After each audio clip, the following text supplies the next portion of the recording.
All right, there it is. We've reached the 7 o'clock hour.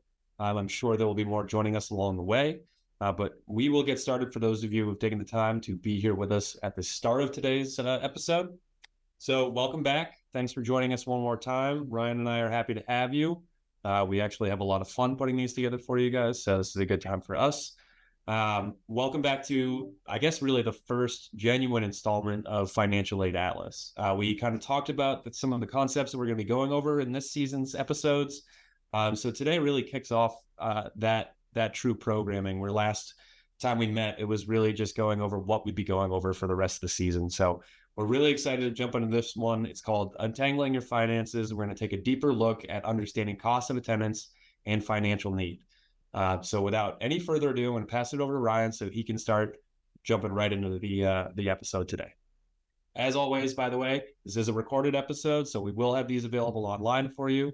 And if you have any questions along the way, please use the chat function. You can utilize Q&A, but we won't be able to see that until the very end of the episode. But if you want your questions answered along the way, I'm happy to jump in to the chat and help you with those there. I'll also be trying to help out with any helpful links along the way. As Ryan's pointing out some good information, I'll try to give you guys that information through the chat function as well. All right, enjoy. Thank you, Zach, and thank you, everybody, for joining us again. If this is your first time, thank you for being here with us. If you were here last week, or you're here or last couple weeks, and you were here maybe even last year when we were doing this webinar series, thanks for coming back. We really appreciate you being in attendance, and we love your questions. So like Zach said, please feel free to throw those into the chat or to the Q&A, and we'll be checking through those, and there'll be time at the end to sort of ask and address all the questions. But hopefully I can answer a bunch of them before they even come up. I'm Ryan, Director of Financial Aid here at Maine Maritime Academy. We are going to be talking about cost of attendance and financial need, and those are some big terms. That's like some foundational information that goes into a lot of the calculations that happen throughout the year, a lot of the aid that you might be eligible throughout the year, kind of all starts and goes back to cost of attendance and financial need. And when you use those two, they're numbers. If you use those two numbers really well, and we get really precise with them, you can kind of figure out almost exactly what it's going to cost you to come to school before you ever see a bill. And so that's kind of the goal of utilizing those figures it starts the budgeting process. And it really starts, for a lot of students, it starts the process of comparing. Maybe if you're thinking about a couple different schools, you can really start digging into and comparing the costs of those schools and what you can reasonably expect to pay. So we're going to kick this off and jump right in. This next slide is a doozy. So we're going to go over everything. We're talking about cost of attendance. So this is a big subject. It comes up a lot as we start going through this whole process, like I said, but very basically, cost of attendance is how much it costs you to go to school. And when you talk to someone in our billing office, they're going to give you one number for how much it costs you to go to school. And when you talk to financial aid, they're going to give you another number. And in financial aid, we're talking total cost of attendance, which includes not only the things that you're going to pay to the finance office, but it's also going to include things that maybe the school is not going to charge you for, but that as you start comparing and contrasting these schools, there are important things to think about. So if we look at this, the graphic I've got up here in the top left, my little cost of attendance wheel, if you start in that top left, there's indirect costs. And so there's a lot of things that the school bills you for, and those are going to be referred to as direct costs of attendance. And we're thinking, things like tuition, paying for housing on campus, paying for food, and we'll go over a lot of that stuff in more detail. But the indirect costs, those are non-billable. Those are the things that we're not charging you for. But as you start comparing schools, if you're thinking about one school in Maine and you live in Massachusetts and you're thinking about a school out in California, there's a very different cost to getting to and from that school as far as travel is concerned, maybe some personal expenses throughout the way. And so it's important to have those in mind and think about those things as you are comparing these schools. So when we talk cost of attendance, we have line items in cost of attendance for travel. We've got things in there for personal expenses. We've got things in there for books and supplies. And those are all really important things to be considering.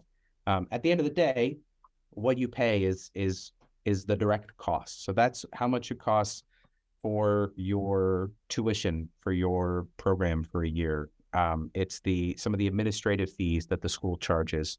All undergrads get charged a collection of undergraduate fees, and most schools do that as well. And so those are always going to be on your bill, as you go throughout your time here at Maine Maritime or at any other school. Here at Maine Maritime Academy, you're also going to be paying for food and housing. So if you're living on campus, and most of our freshmen are going to be living on campus and living in the dorm rooms, they're going to have a meal plan as a part of that. Those are things that the school does bill you for. And so they're going to be included in that direct part of your cost of attendance. And then for certain students, there's going to be a category of license and regimental fees. So if you've been thinking about one of our unlimited license programs, one of the unlimited license engineering or marine transportation programs, there are some additional costs associated with those programs. Those are also included in that cost of attendance. And the purpose of it is so that you can get a really good idea of maybe not what you're going to pay, but what it's going to cost you. And those are two very different things. So you can see in bold over there under direct costs, I say, remember, it's a budget, not a bill. And I say that for a couple of reasons. One, what you get billed from the school in a particular year, that's a really important number to know. And we work really hard to get as close as we can to that as we're talking to families about how much it's going to cost them to go to school. And you want to budget for everything. So it's really important that you're looking at this full cost of attendance and budget as we start, planning. You can see indirect costs. MMA is not going to charge you for a plane ticket, but you might need one to get to Maine. So that was sort of that comparison I was making between, schools on the East Coast, schools on the West Coast. Depending on where you live, it might cost you more to go to one to another. And that's an important thing to think about as you're budgeting.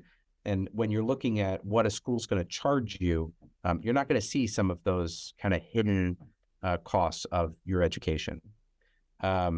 So over there on the side, a student's total cost of attendance is always going to be higher than what they get charged by the school each year. So it is an inflated number. And when I started in financial aid, and I think when Zach started in financial aid as well, when he first got here, both of us came out of the world of sort of hard numbers, finance numbers. And it's a very different way of looking at it. So it's not something that I expect you all to just get immediately, but if you can get a basic understanding of, hey, we want to help you budget, and it's going to be some sort of inflated, I don't want to say made up numbers, but there is a little bit of guesswork to the whole thing. And we try and get as close as possible to what it's actually going to cost you to go to school. So that is cost of attendance. We're going to talk about it again as we go through this whole process. And I've got another slide after this one where I'm going to talk about a couple very specific concepts related to cost of attendance. But it's going to come up as we go through this whole webinar series. Don't worry if you're not getting it. Feel free to ask questions. There's a ton of resources online about cost of attendance and explaining all of that. And like I said, as we go into individual subjects within the webinar series, talking about federal loan programs or other federal aid, and we're taking deeper dives into some of that stuff. Cost of attendance is going to keep coming up. So we'll do little refreshes as we go through. And it's a budget, not a bill. I find myself saying that a lot. So like I said, some people get it immediately. Some people don't. It's okay. If you don't get it, not a big deal. That's what we're here for. We're here to try and help you understand it. But one of the most common questions that I get from students and families when they look at their cost of attendance is, why is this thing on my bill? It shouldn't be there. It doesn't make any sense. And there's a bunch of things that can show up on a student's cost of attendance that they may never see on a bill. And like I said, we talked about those indirect costs, and that's definitely a big category, things that the school is never going to bill a student for, but you need to think about as you're budgeting and planning for school. But then there's things that you're going to see on your cost of attendance that are things that a school would bill a student, but maybe they're not billing you for that item. So if you look down under best guess, which is what all of this really is, one of the big ones that we get a lot of questions about is medical insurance. And students at Maine Maritime Academy coming in, they're required to have medical insurance. So because they're required to have it, we offer it through the school. You don't have to take it through the school. If you have your own insurance, that's awesome. If you have it through your parents, great. There is a process that occurs in the summertime before you show up to campus where you will have the opportunity to waive that insurance requirement with our student services department. So you go on, you say, yep, I have my own insurance. I don't need the school insurance. Great. You'll never see it on your bill. It's always going to be on your cost of attendance.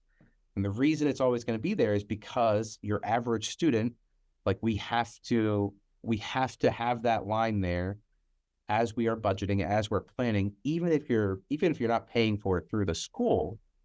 And the idea is you're still paying for it. It's still a requirement. Even if your parents' job is paying for it and you have never paid a dime towards your medical insurance, it's still a line. It's still a cost, a real cost that exists for you, even if maybe you're not paying it directly or you're paying it indirectly or whatever. So we include that there. So as we go through this whole process, there's going to be a lot of opportunities for you to review your cost of attendance. One of the ways is we're going to send a financial aid offer letter out to you. We'll send an email out with your financial aid offer, and that's going to break down your total cost of attendance. It's going to break down all of the financial aid that you got. It's going to kind of give you a bunch of information and details about that. And every time you see it, that medical insurance is going to be there. And it's one of the big ones that comes up with families who have gone through the process of waiving that medical insurance. We don't need the school's insurance, but it's always on their cost of attendance. So I like to hammer that home. I know I spent a little time on it, but there's other examples too. I mean, students who maybe as they get up into, upperclassmen, juniors and seniors, a lot of them, choose to maybe live off campus or try and live off campus.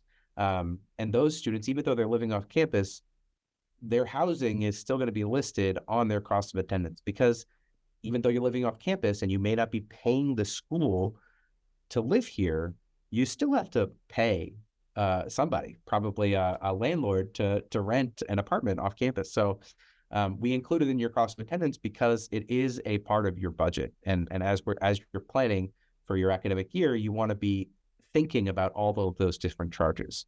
On the flip side, I also put lab fees on there because that's something that don't always include on a cost of attendance because they are so variable. It can depend on what classes you're taking, what year in school you're in. Sometimes certain fees are they come automatically with your major, but if you're not in that particular major and you're participating in that class, maybe you get charged a fee. So it just gets a little bit more murky. So we don't really include lab fees on our cost of attendance, but we can always add them. So that's like there's a process on the backside of, let's say you're like, well, I know for sure I'm going to be taking these 3 lab classes, and this is how much this is how much these lab classes are going to cost me. I can add it to your cost of attendance. That's not a big deal, but they wouldn't be there by default, and that's kind of on purpose because we don't really know what they're going to be until you've fully enrolled in school. Over on the left there, students can see their cost of attendance long before your bills get released. So your bill, let's say you come to Maine Maritime Academy, you're here, you've done your orientation or whatever, you're ready to start. The bills are going to start coming out at the beginning of July, and they're going to have a published fall due date sometime in August usually, but that's the first time, like July, before you start classes. So like 2 months before, maybe not even 2 months before classes have started, that's when you're actually going to see a bill for the first time. And you can see your cost of attendance right now. I mean, the cost of attendance for an admitted student to Maine Maritime Academy it's published on the website. I think I see Zach put a sort of a worksheet in the chat as well that you can take a look at. Those are 23, 24 numbers. So current year. So if you're looking at, current year, but if you're looking at maybe next year, the numbers might be slightly different, but I would say overall, they're going to be about the same.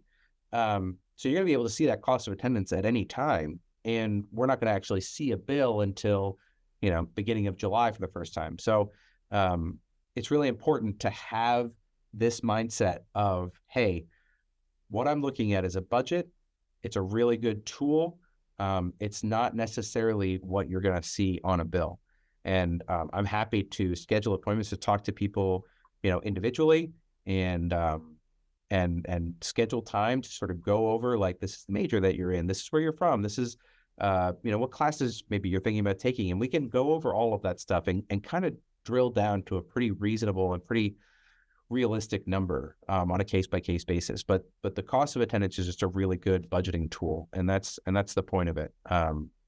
To budget and plan, and also use it to kind of compare some of the schools maybe that you're thinking about going to. And why is this all important? I think I talked about a few reasons, but one of them is that it's part of the calculation that gets done to determine whether you are eligible for need-based aid. And so that's an important calculation that happens after you do the FAFSA. And when I say need-based aid, there's a few things that I'm talking about. So we're going to look at this slide here. Need-based aid, it's still the same kind of broad categories of financial aid that we've talked about before, and that we're going to go into a lot of detail on in future episodes. But we're talking about grants and scholarships, we're talking about loans, we're talking about work study. There are certain things, certain programs that you are not eligible for unless you are determined to have, quote unquote, financial need by the federal government. So that calculation all happens after you've done the FAFSA.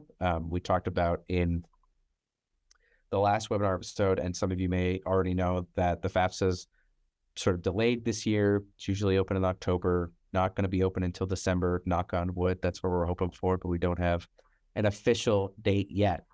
But when the FAFSA opens up and you submit that application, you're putting in your family financial your family financials, and you're putting in your demographics and a bunch of information. And at the end of it, they do a calculation and they say, okay, this person, this person has this level of financial availability. Basically, this is this person's financial situation, and this is another person's financial situation, and that all comes out at the end. We do some math, we figure out, okay, you may be eligible for some federal grant programs. One of the big ones is the federal Pell Grant. There's also a supplemental grant program that we talked about briefly in the last episode, and we'll go into more detail in a later episode. But important to mention that SEOG program is one of those ones where the quicker you get your FAFSA in, the sooner I see it, the more likely you are to potentially get that grant if you're determined eligible for need-based aid. There's also state grant programs. So Maine State Grant Program is dependent on the calculations that happen through the FAFSA. There are a couple other state grant programs as well that are transferable to Maine Maritime Academy. Only a couple. Vermont is one off the top of my head that I can think of, and I believe there's a couple, maybe like DC, I think, and Maryland have some types of programs that are transferable. But for the most part, we deal with the Maine grant here, which are for Maine resident students. And there are also some private and institutional scholarships out there that are going to rely on the information that you submit on your FAFSA, which is why it's very important that you complete it. Even if you don't think that you may be eligible for any of these need-based programs, it's still really important to complete it, because I'm going to talk about how that calculation works on the next slide. And we'll go over a little bit of that in more detail. But I think a lot more people are eligible for need-based aid than realize are actually eligible for need-based aid. So it's always important to fill that FAFSA out. There's also loans. There's a one loan program and primary loan program that we see here at Maine Maritime Academy through the federal government, which is the subsidized direct loan program. You don't need to remember that. We'll go into more detail about that in our whole breakdown on federal aid, and again in our whole breakdown on loans. But that is a need-based loan program. You're not eligible for that program unless you are determined to have financial need. And then there is federal work study available, also through the federal government, also after that need calculation gets done. And you kind of don't need to worry about that one either, because basically any student who completes the FAFSA who's eligible for need-based aid, we're just going to automatically add it to your financial aid package when your FAFSA information comes in. And we'll talk about work study a little bit more in a future episode, but very basically, kind of just as a golden ticket for jobs on campus. It just gives you eligibility above maybe a non-work study eligible student to find jobs on campus. And that's really the benefit of that. If you are looking to, get employment on campus to either help you pay for your education or just help cover incidental costs or whatever that's available to students who are eligible for need-based aid. So how do we do that math? How do we figure that out? So you know about cost of attendance. Hopefully, you've all got it drilled in. You understand at least basically what cost of attendance is. When you calculate financial need, and the number that gets spit out at the end of the FAFSA used to be called your expected family contribution, EFC. So used to be called EFC. For students who are here right now, they've known nothing other than EFC, and that's been sort of the standard for many years. They've just updated, the federal government has just updated that this year. I touched on this briefly in the last episode. They've replaced it with something called the Student Aid Index. It's at its core level, it's a very similar calculation. There's a little differences here and there, but the important thing is they're taking your demographics, they're taking your financials, they're taking your family information as well, and they're plugging it into an algorithm, and at the end, it spits out the Student Aid Index. And that number is used to determine your eligibility for need-based financial aid. And the very quick math there is cost of attendance minus the Student Aid Index equals your need. And if that need number is greater than zero, meaning you have at least $1 of need, you can technically qualify for need-based aid. A lot of students who are qualifying for need-based aid probably have need higher than a single dollar, but just important to remember that there is a wide range of financial need out there. And that 75% stat that's down there is trying to tell you that 75%, 3 out of 4 students at Maine Maritime Academy who fill out the FAFSA are eligible for need-based aid. So I say that because I have so many students who never fill out the FAFSA each year. And I feel like, in some cases, maybe your family financial situation is such that you say, there is no way that I could possibly be eligible for need-based aid. I'm not going to do the FAFSA. That doesn't make any sense. And Great. I understand the impulse to do that. There are some requirements for our endowed scholarship programs, which many of those scholarships are not need-based at all. And you have to do the FAFSA in order to be eligible for those programs. And there's a lot of scholarship programs out there that may require FAFSA completion in order to maintain or get those scholarships in the first place. Even if you're not eligible for need-based aid, you may still need to complete that application in order to be eligible for those scholarship programs, even if they're non-need-based scholarships. So it's really important to do it. I encourage everybody to do it. And like I said, 75% of students who fill that FAFSA out are eligible for need-based aid at Maine Maritime Academy. So it's really important. And there's a lot of resources out there for students who have need eligibility. So I talked about a bunch of stuff right now.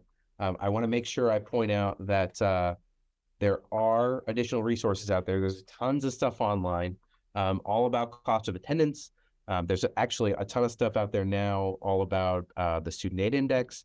There's stuff out there about the new FAFSA and how you do those calculations. And you can go out and find need-based aid and find, information about need-based aid. We're going to go into a lot of that in future episodes.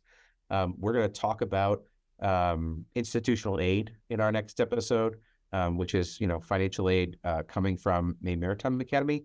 And we'll talk about, need versus non-need based and kind of explain a little bit about that. We're going to talk about cost of attendance and need when we start talking about the FAFSA, which again, it's hopefully going to open up in December. We're doing an episode about that in December. So it's going to come up over and over again. So if you didn't catch it right now, that's okay.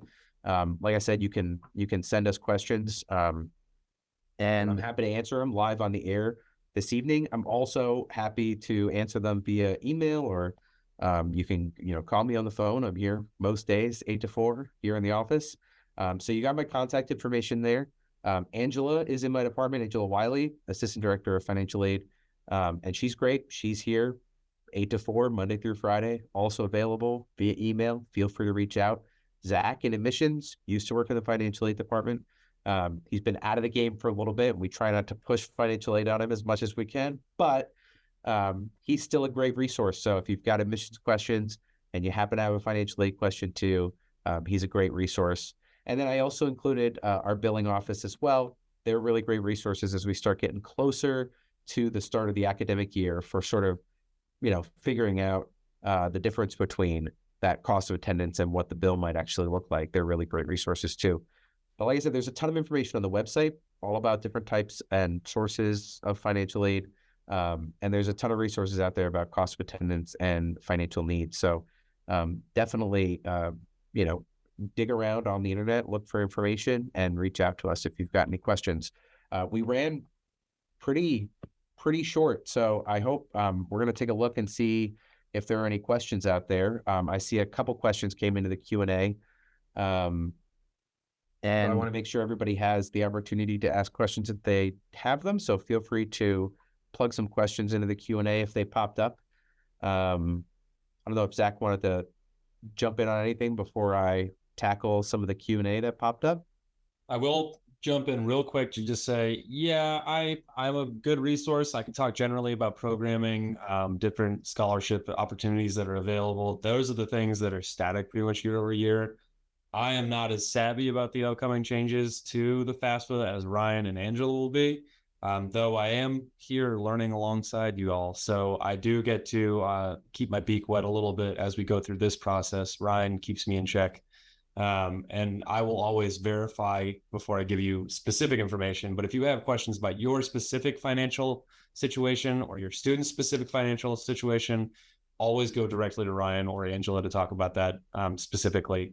They will have the best sources of insight for you as far as what they can help do for you. But I am here to answer some general questions or help guide you in the right direction, especially when it comes to those admissions questions. So shoot those my way for sure. Go ahead and hit that Q&A though, but see what's in there. Yeah. So right off the bat, one of the first questions that came in is, do you have to accept your offer of admission before you get sent a financial aid offer letter? That's a great question. And kind of, a little bit, not really. Right now, we have not sent out any specifically financial aid offer letters to any students yet. That cycle has not exactly started yet. We're just talking about it today and kind of getting going with that. All of the cost of attendance information is available on the website. And actually, in the next webinar, we're going to talk about what's called the financial aid student portal, which exists for admitted and deposited students. I believe will have access to that portal, which has a ton of information about your cost of attendance and any financial aid you may have already on your financial aid offer letter. But the goal is that we'll be able to send information out. You may not get a physical letter in the mail until you've deposited, but we will be sending communications out to all accepted students about, the just general information about aid. And then as we start getting more information about maybe scholarships that you may be eligible for, and then certainly when the FAFSA comes out and we get some more federal aid information, we'll be sending out a lot more communication to accepted and admitted students. But right now we haven't sent anything out. So I apologize if you've been like sort of sitting and waiting and to see. Unfortunately, a lot of that information, is some of it's contingent on the FAFSA. So like right now we could send out a offer letter that would just have total cost of attendance. And then if you were offered a merit scholarship from the admissions department, it would have your merit scholarship on there. Which isn't a very impressive financial aid offer right now. So we're working on getting that information together. But thank you. That was a great question. I appreciate it. And next question. If you're in the regiment, can you live off campus after freshman year? Zach, you want to jump on this one? So technically, the rule of law here, as far as when you can move off campus, is it's either after you turn 21 And or after your sixth semester. However, we have some upcoming updates that are happening in Curtis Hall, which is our dormitory. We are allowing students to move out off campus for the next 2 years after 4 semesters of attendance. So there's a little bit of a loophole for these next few years, and then it'll go back to the 6 semesters or 21 state. We do have upperclassmen apartment style dormitories called the Commons. That's 21 plus only, regardless of year. So if you are a non-traditional student that's looking coming here, we do have apartment style options that are available. You can live in Curtis Hall if you wanted to, but we also have a really interesting rental cycle in Castine. There's tons of availability off campus when you do become eligible to move off. There's also a waiver available for students who live within a certain radius of the school. So you could live at home theoretically if you are within a certain radius of the school. and Cool. I think that's all. Those are all the options. This question, is it possible to get in-state tuition as an out-of-state student? This is a really great question. Thank you for asking. We get it a lot. There are very specific circumstances where a student from out of state can get in-state tuition. The first major one is related to your choice of major, and there are a couple specific states within the close to Maine, basically within the region, where depending on the major that you select, you may be able to get a regional or in-state tuition rate. That link that Zach sent out with the cost of attendance, the cost and budgeting worksheet, actually has some language in there about what majors from what states can get what rates. It gets a little headachy and confusing. So if you have like specific questions about the state that you're from or the major that you've chosen, we can certainly talk about that. But take a look at that cost of attendance, cost and budgeting worksheet. There are a couple other circumstances. They're very specific. In some cases, veterans of the U.S. military or their dependents may be able to get in-state tuition at Maine Maritime Academy. And there are really many programs beyond that. And I know that there are some programs related to like moving. You can move to Maine and potentially get in-state tuition, but only if you've lived here for a certain amount of time and you can't have moved here for school. It gets a little confusing. Let me help here. So there's a couple of factors that go into this. One, you have to be able to prove that you moved to Maine for a reason other than education. So that's number one. Typically, it's for employment. So we have a lot of people who move with their jobs and then are going to school to enhance their positions within that job. They get sponsorship from the corporation or from the company and finish their bachelor's degree with us before going back and working for that company. That's kind of one. The second part about that is typically, if you were just move here and you wanted to declare residency, Maine has a 2-year waiver, basically. So you would have to be a full-time resident, meaning you live here full-time. You don't just own property here that you come to occasionally. Full-time resident for 2 full years before you can declare residency in the state of Maine. And if you apply while you're going to high school full-time out of state, we're going to consider you an out-of-state student 9 times out of 10, regardless of if you move to Maine full-time after the fact. Because then we fall into that pitfall if you moved for the education piece.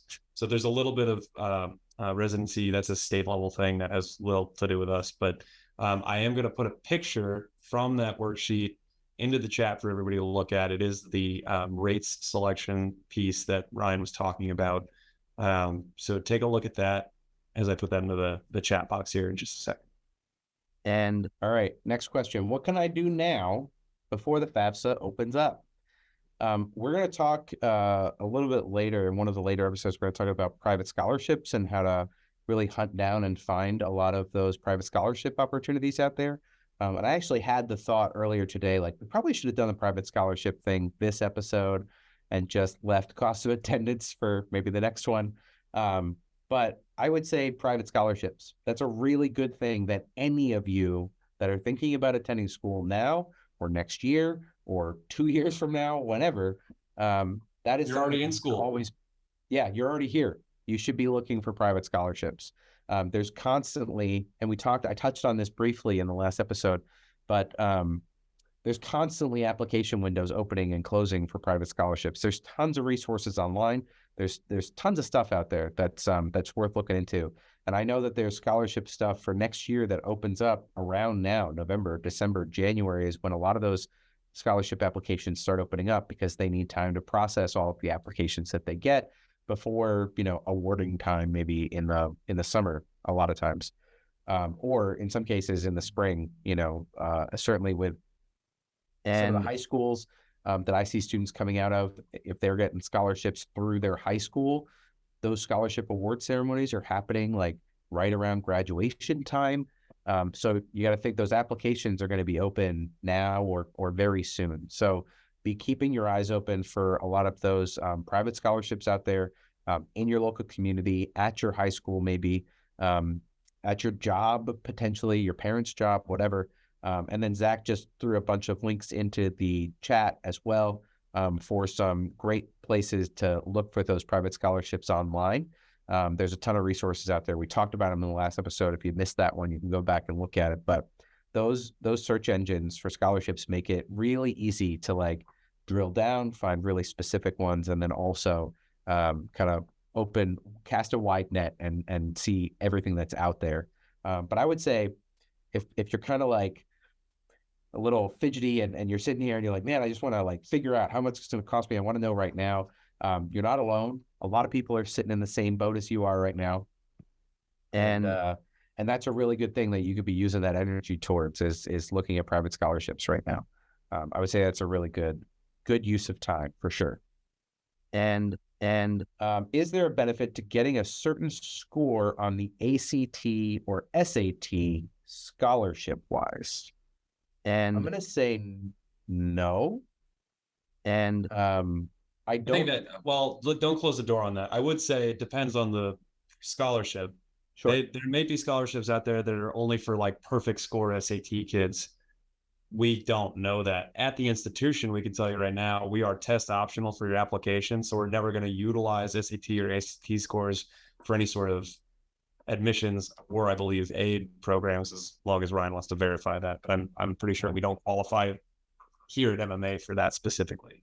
Yeah, we don't have any institutional scholarships, and I haven't seen, and well, I don't know all of the private scholarships out there, but the ones that I have seen have not had any kind of requirements on the SAT or ACT. So I'm going to say probably no, but like Zach said, there may be scholarships out there that are specifically for students who did really well on the SAT. So if you did, definitely be looking for those because not everybody does the SAT. Not everybody did really well on the SAT. And if there's one out there that has that as a requirement, that's one that you maybe could be specifically eligible for above a lot of other students. So, and I actually can verify. I just looked. I did a quick Google search for high test score ACT, SAT scholarships, and there are several that exist. So you can go out there and find private scholarships based on your SAT or ACT score if you'd like to do that. Again, it's just not something that we dabble with at the academy specifically for our scholarships in the institution. And next question was, I love all the questions. Thank you so much. I really appreciate it. We left a lot of time for questions on this one, and I love them. This question was, how do I register for the financial aid portal? So I briefly mentioned that students can get access to the financial aid portal. There is a little bit of a process there, but typically once you've been accepted, you've accepted your admission. Is that the right terminology, Zach? You've accepted your admission. Sure. Offer for admission. Yeah, you've accepted your offer and you've been deposited. You'll get sent a letter or an email, I believe, from the admissions team that gives you kind of a step-by-step instruction on how to access your student portal. You get your email address, your MMA login information, which is usually your first name dot your last name at mma.edu.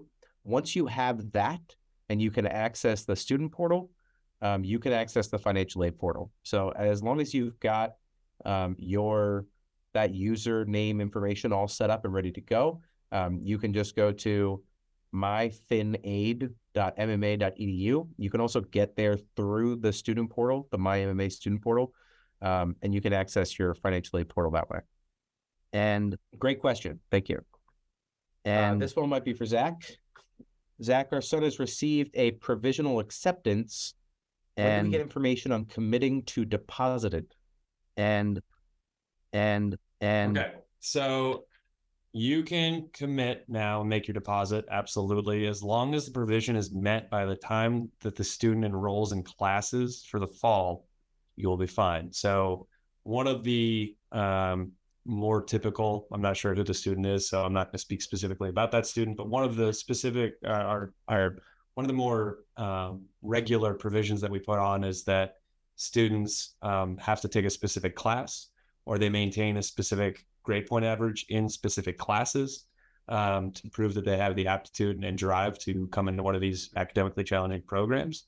So as long as that provision is met by the time that they enroll, you can put the deposit in whenever. All you have to do that is call somebody over in our finance department. Ryan, if you actually want to go back one slide real quick, maybe you can put that information back up for you. So you talk to either Diane or Casey, whose information is right down at the bottom of the screen, and just let them know that you're willing to deposit now. It is a refundable deposit if you decide you're not going to come here. And if you do make the deposit, it'll let us know that you're committed to enrolling, and it will also go towards your fall bill. So it's not like that we hold that money and it doesn't go anywhere or it doesn't get applied to anything. It is a hold, but it will be put towards and applied to your fall bill. So I'm happy to have that be the motivating factor. You've already put the money down. Now you can kind of linger over your child and make sure that they finish their programs and do what they're supposed to do to get here. But if they're committed to it anyway and they want to meet that provision, we are so happy to have those driven students here.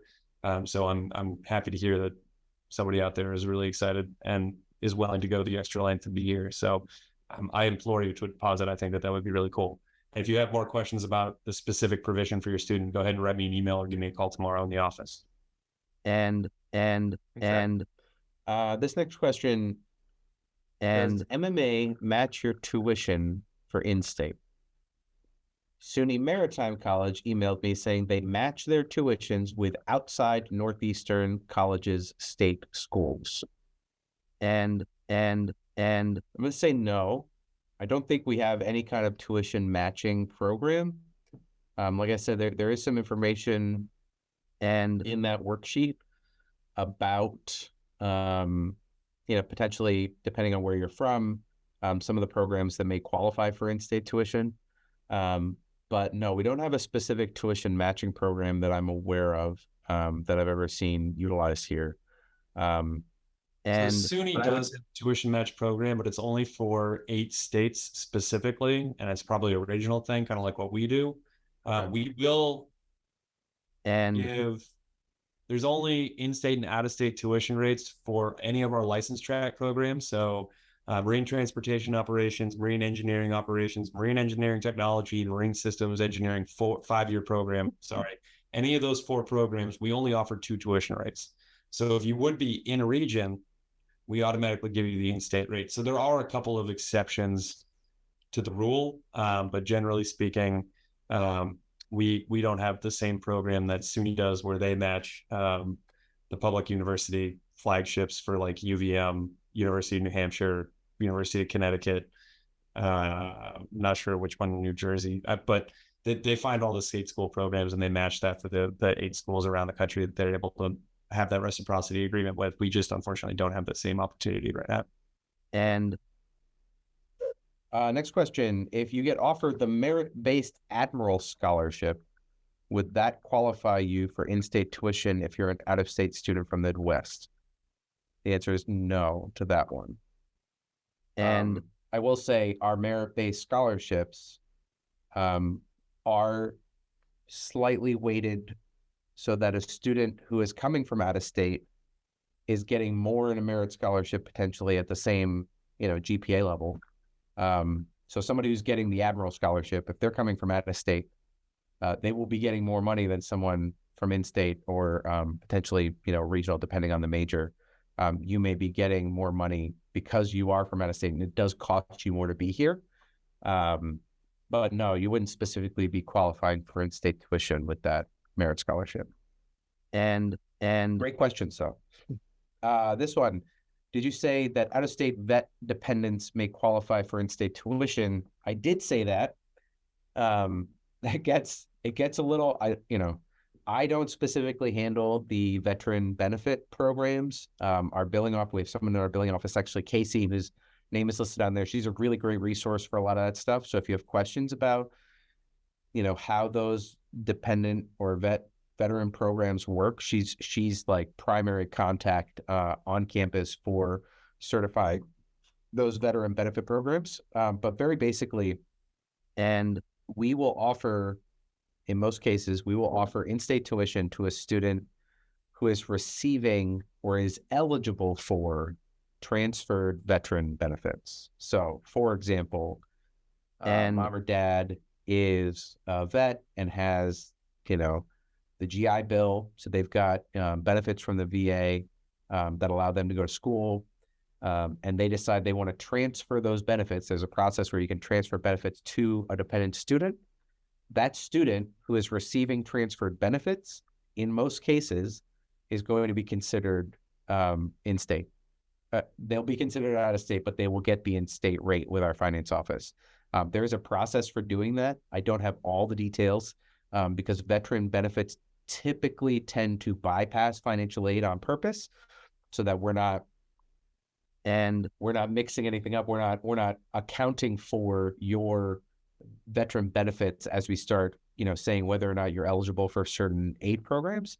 But Casey's a really, really great resource. And she is the one who administers the program. She's the one who's certifying with the VA. She's got a lot of contacts with the VA and a bunch of other, U.S. military groups in general. So if you have questions about that, or you want more information, obviously feel free to reach out to me, but Casey's a really good point of contact for that. And okay, let's see. And Zach, how are AP high school courses handled during admissions, and do you require a minimum score to count? Great questions. That's kind of a two-parter. So yes, we consider them. For two, right off the bat, they're weighted heavier, right? So your GPA, we always look at a weighted GPA when we make considerations. If you've taken more challenging classes in honors or AP courses or AB courses, if they're available in your high school, or you've taken early college courses, we always weight those more heavily than a college prep course level. So we look at a weighted GPA. So it's very possible to have an above 4.0 average, depending on your course load and what you've taken as far as higher level courses. Students who achieve a 4.0 or higher are getting that highest level of merit-based scholarship that Ryan just mentioned. So it's totally worth it. It literally pays to do well in school if you come to Maine Maritime. The second consideration is, yes, if you take the AP exam, you have to take the exam to get credit for the course. We will offer you credit based on curriculum that is specifically tailored to that test. So there are course equivalencies that we have here on campus. So secondly, you would rather get the course credit, and to get that credit, you would have to score a 3 or above on most AP exams. For the mathematics courses, we require a 4.0 or a 4 or above on the AP exam. So definitely give us a shout or send us your courses that you're taking, and we can help kind of steer that to get the most out of your time. And I can also share with you some of the basic equivalent courses that we have to some basic incoming classes. But at the end of the day, and I should say this as a blanket to make sure I'm covered on this, at the end of the day, admissions doesn't determine what college credits you get when you transfer in, either from an early college program or those AP exams. It's going to end up being our registrar's office that does that, and they won't do that final review of those until you've been accepted into a program. So you do have to apply. We will make a consideration on those during the GPA calculation, like I mentioned, but we will, at the end of the day, turn it over to our registrar, Amy Guteau, and her staff to make the final determination on what comes in and what's equivalent. Though I can, like I said, I can work with you on a one-on-one basis to kind of share some of the equivalencies that I know will work. And Exactly. Shoot me an email. My contact's right here.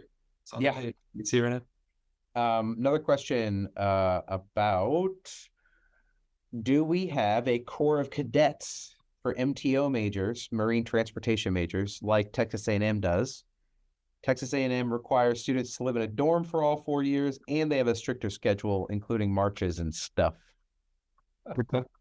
So I think Zach will probably have more to say about this, but yes, we do have, we have a regiment. I guess they could also be called a Corps of Cadets. Well, Corps of Cadets is the name for the program at Texas A&M. We have the Regiment of Midshipmen. It's the equivalent. So for those licensed tracks, the U.S. Coast Guard is the signing authority for that. So we sign as an institution showing that we provided the education the way it's been laid out between our agreement with the U.S. Coast Guard and you and the institution.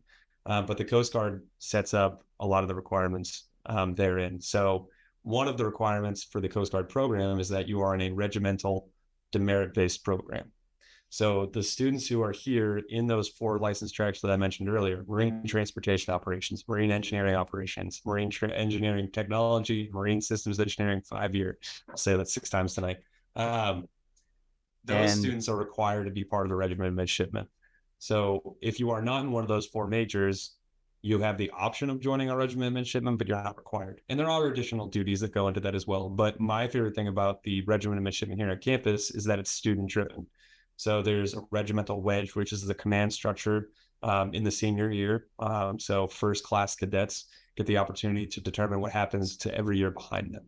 So we go through the steps for coming in as a freshman. You go through regimental preparatory training, or RPT.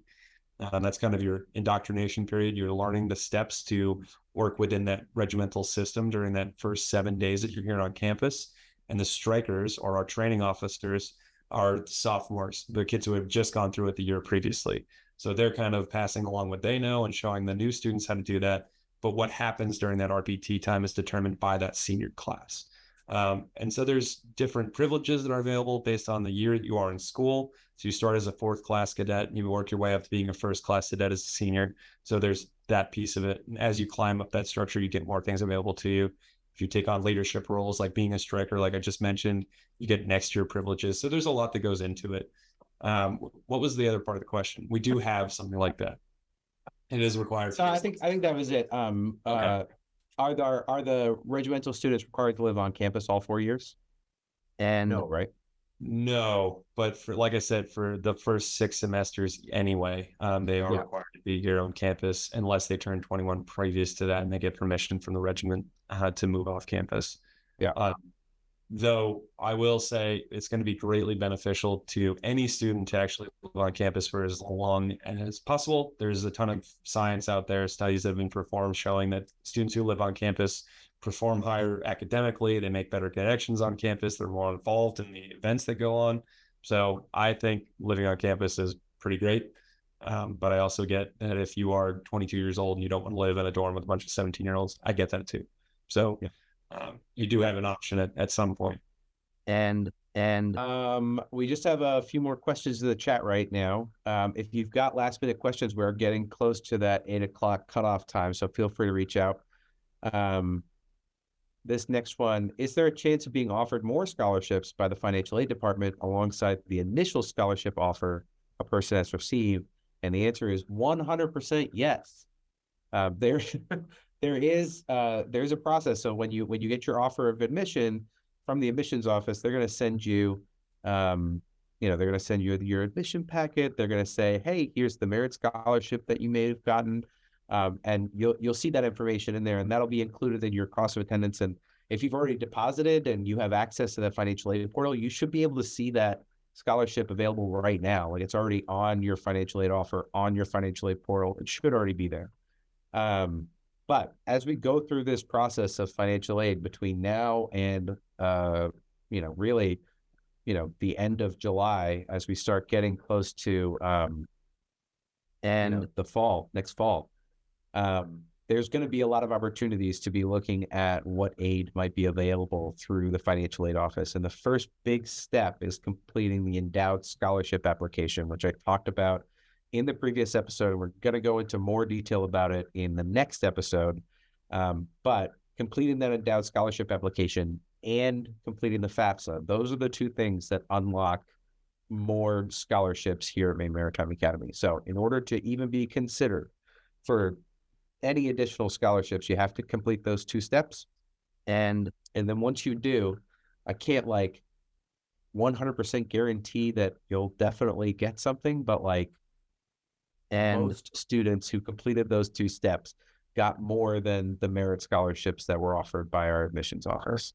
And this class that's here right now in the fall, their average endowed scholarship on top of the merit scholarships that they received was about $3,000. So the students who were completing those steps and applying for additional aid, they got on average about an additional $3,000 this year in endowed scholarships. And there are also other scholarship opportunities beyond those endowed scholarships. And we also talked about the private scholarships out there as well. So there's a ton of stuff out there that's available.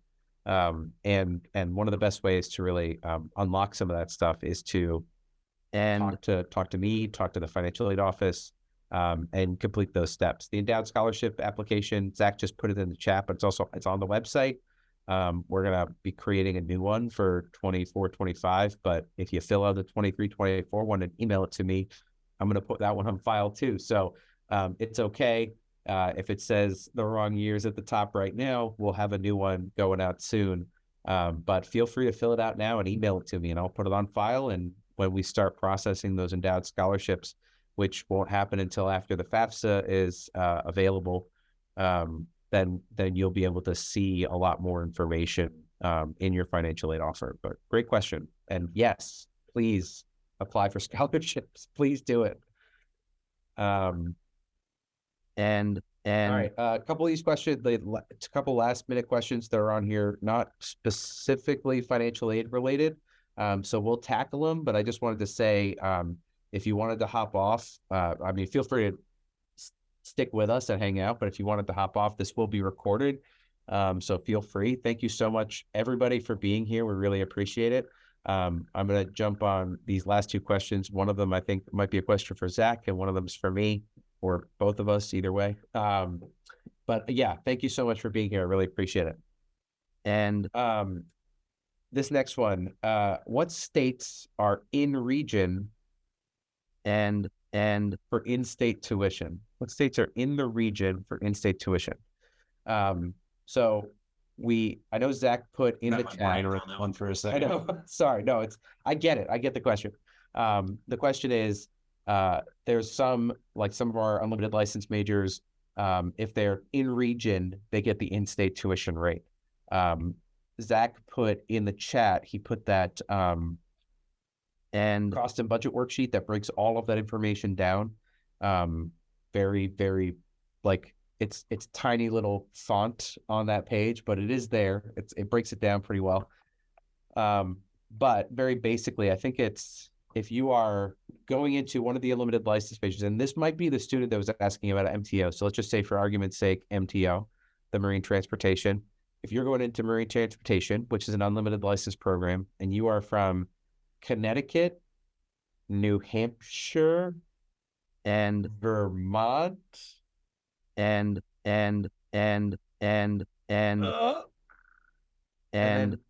Puerto Rico, yeah. Then you will get in-state. Rhode Island too, I believe. Oh, and Rhode Island. I'm so sorry, and Rhode Island. You'll get in-state tuition at Maine Maritime Academy. We don't include New York and Massachusetts on that list because they have their own in-state institutions that specialize in the same programs. So that's where it breaks. So that's where it kind of makes sense, right? You got New England states. Puerto Rico, don't really know where that came from, but that's okay. If you're from Puerto Rico, we'll give you in-state if you're in the unlimited license program.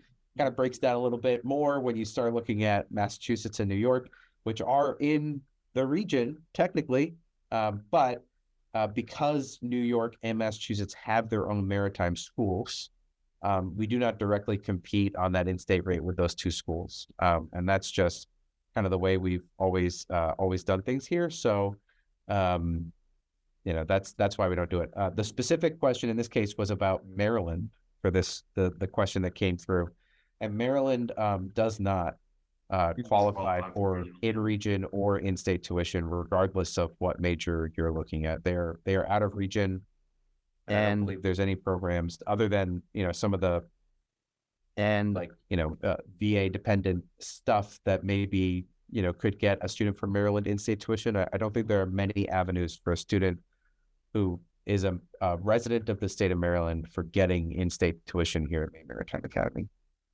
I'm not aware of them either, but I will clarify things. Just something real quick. Ryan seems to think this was the MTO student that we were talking to, but I do want to point out just for the rest of the viewers that depending on the program, you're not locked into that rate just because you're from one of those states for any program here on campus. It's very program specific.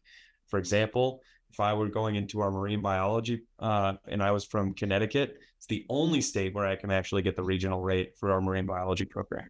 Doesn't make a lot of sense to me either.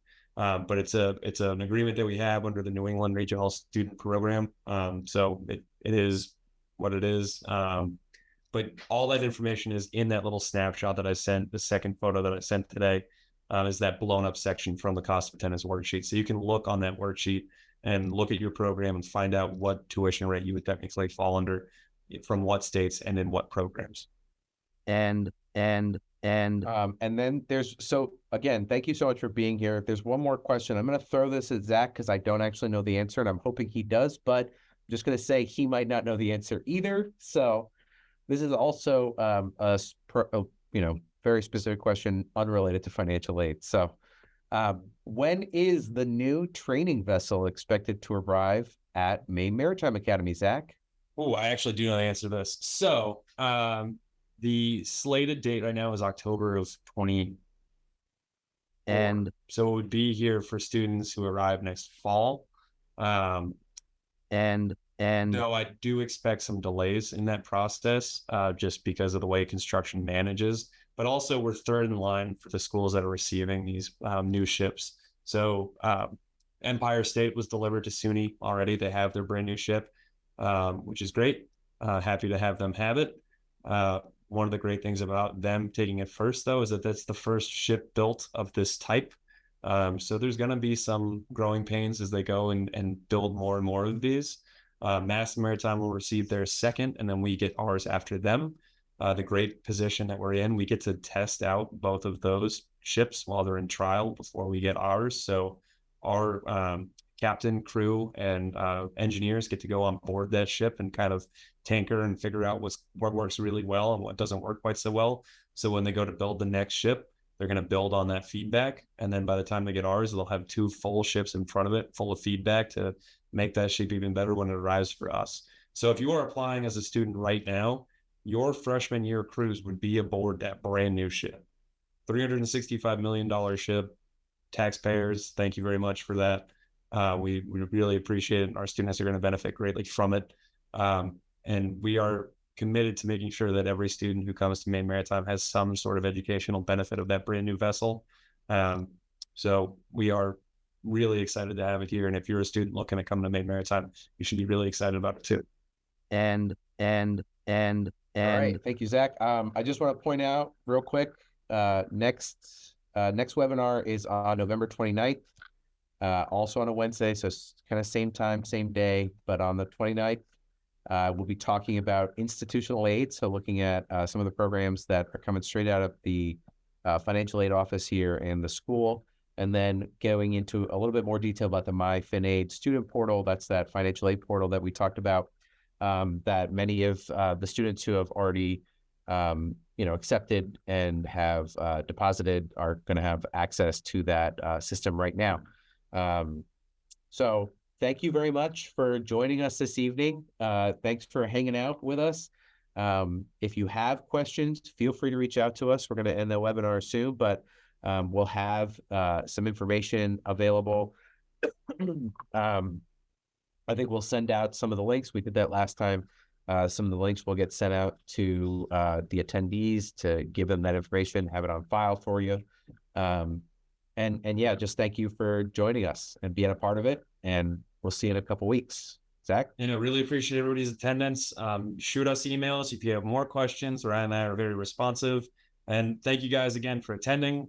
This is a chance for Ryan and I, who are friends outside of the office, to hang out during the evenings.